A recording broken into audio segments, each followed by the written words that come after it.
Good morning to all, 10th class. Page number 20। यहाँ जो है कुछ टेबल्स आपको दिए हुए हैं। तो देखिए, इसमें का पहला टेबल है आपका भगवत। अभी भगवत शब्द को कहा जाता है वत प्रत्ययांतम विशेषणम पुल्लिंगम। ये वत प्रत्ययांत विशेषण है और पुल्लिंग का है। अभी देखिए, इसको वत प्रत्ययांत क्यों कहा जाता है? क्योंकि भगवत इसके लास्ट में वत आता है, और जिस पद के लास्ट में या जिस भी नाम के बाद में वत या मत लगाया जाता है तो वह व्यक्ति या वह चीज़ उससे युक्त है, ऐसा माना जाता है। ओके, याद रहे। ये देखिए, यहाँ वत लगाया हुआ है और यहाँ मत लगाया हुआ है। तो मैं ये टेबल नंबर फर्स्ट और टेबल नंबर 2 सेकंड, ये दोनों के बारे में बता रहा हूँ। इधर वत है और इधर मत लगाया हुआ है। तो जिस कौन से भी नाम के सामने वत या मत प्रत्यय लगाया जाता है तो वह, और ये जिसका विशेषण होता है, तो वह व्यक्ति उस चीज़ से युक्त है, ऐसा माना जाता है। समझ लो, एग्जाम्पल लो कि श्रीमत शब्द है, तो श्रीमत का होता है श्रीमान। तो किसी ने बोला कि श्रीमान छत्रपति महाराज, तो श्रीमान शब्द का अर्थ होता है, श्री शब्द का अर्थ होता है लक्ष्मी, यानी कि पैसा व्यवहार में। तो श्रीमत मतलब जिसके पास बहुत सारा पैसा है उसको बोलते हैं श्रीमत। तो श्रीमान छत्रपति महाराज मतलब जिसको के ऊपर राजलक्ष्मी की कृपा है, ऐसे छत्रपति महाराज। उसके बाद अभी ये देखिए भगवान, भगवत, भग शब्दों को लगा है वत। अभी भग में जो है वह धन, उसके बाद सोना, तो ऐसी चीज़ उसको बोलते हैं भग। भग बोले तो बहुत महंगी चीज़ें।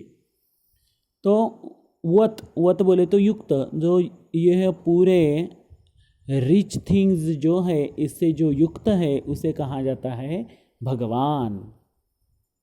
तो श्रेष्ठ चीज़ें, तो यह सब श्रेष्ठ चीज़ें जिसके पास है उसे कहा जाता है भगवान।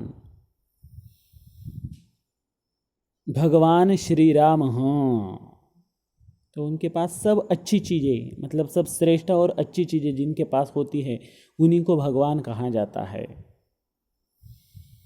तो देखिए, यह टेबल किस तरह के चलते हैं हम आपको बता रहे हैं। ये देखिए, पहला ही टेबल है आपका भगवत, वत प्रत्ययंतम विशेषणम पुल्लिंगम। तो होता है भगवान, भगवन्तौ, भगवन्तः प्रथमा, भगवन्तं, भगवन्तौ, भगवतः द्वितीया, भगवता, भगवद्भ्यां, भगवद्भिः तृतीया, भगवते, भगवद्भ्यां, भगवद्भ्यः चतुर्थी, भगवतः, भगवद्भ्यां, भगवद्भ्यः पंचमी, भगवतः, भगवतोः, भगवतां षष्ठी, भगवती, भगवतोः, भगवत्सु सप्तमी। हे भगवन, हे भगवन्तौ, हे भगवन्तः संबोधनम। तो देखिए, यह है भगवत शब्द, और इसके जैसे चलने वाले दूसरे भी शब्द यहाँ आपको नीचे दिए हैं। क्षमावत, हिमवत, बलवत, दयावत, ये 4 हैं। तो ये चारों भी टेबल आपकी किस तरह से चले गए? भगवान के जैसे। अभी क्षमावत कैसे चलागा? क्षमावान, क्षमावन्तौ, क्षमावन्तः। हिमवत का क्या हो जाएगा? हिमवान, हिमवन्तौ, हिमवन्तः। बलवत का क्या हो जाएगा? बलवान, बलवन्तौ, बलवन्तः। तो देखिए, इसी तरह से आपको ये लिखने हैं। उसके बाद देखिए, दूसरा टेबल है आपका श्रीमत। वह वत लगाया हुआ था, उसके लास्ट में व और त आता है, और इसके लास्ट में जो है मत है। तो देखिए, श्रीमान, श्रीमन्तौ, श्रीमन्तः प्रथमा, श्रीमन्तं, श्रीमन्तौ, श्रीमतः द्वितीया, श्रीमता, श्रीमद्भ्यां, श्रीमद्भिः तृतीया, श्रीमते, श्रीमद्भ्यां, श्रीमद्भ्यः चतुर्थी, श्रीमतः श्रीमद्भ्यां श्रीमद्भ्यः पंचमी, श्रीमतः श्रीमतोः श्रीमतां षष्ठी, श्रीमती श्रीमतोः श्रीमत्सु सप्तमी। हे श्रीमन्तौ हे श्रीमन्तः संबोधनम। अभी श्रीमत के लिए दूसरे शब्द आपके होते हैं हनुमत, बुद्धिमत, शक्तिमत। तो हनुमत का क्या हो जाएगा, श्रीमत का क्या हुआ, श्रीमान। तो हनुमत का हो जाएगा हनुमान। तो हो जाएगा हनुमान, हनुमन्तौ, हनुमन्तः प्रथमा, हनुमन्तं, हनुमन्तौ, हनुमतः द्वितीया, हनुमता, हनुमद्भ्यां, हनुमद्भिः तृतीया। इसी तरह से बुद्धिमत का बुद्धिमान, बुद्धिमन्तौ, बुद्धिमन्तः। शक्तिमत का शक्तिमान, शक्तिमन्तौ, शक्तिमन्तः। तो इस तरह से ये पूरे वत् प्रत्ययंत टेबल और ये है मत प्रत्ययंत टेबल इसी तरह से चलते हैं।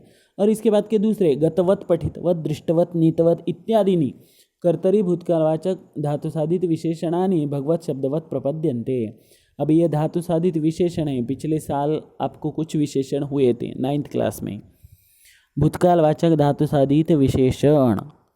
तो उसमें के ये एक भाग है दूसरा।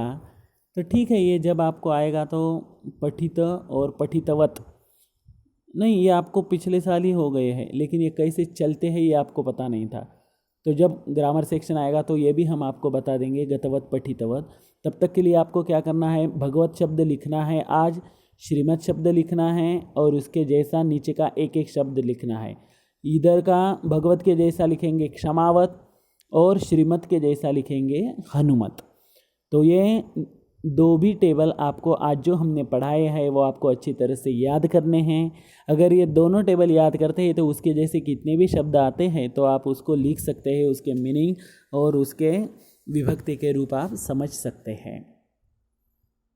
अगर आज के जो दो टेबल मैंने आपको पढ़ाए हैं इसमें अगर आपको कुछ डाउट है तो आप मुझे डायरेक्टली कॉल करके पूछ सकते हैं। थैंक्स, धन्यवाद।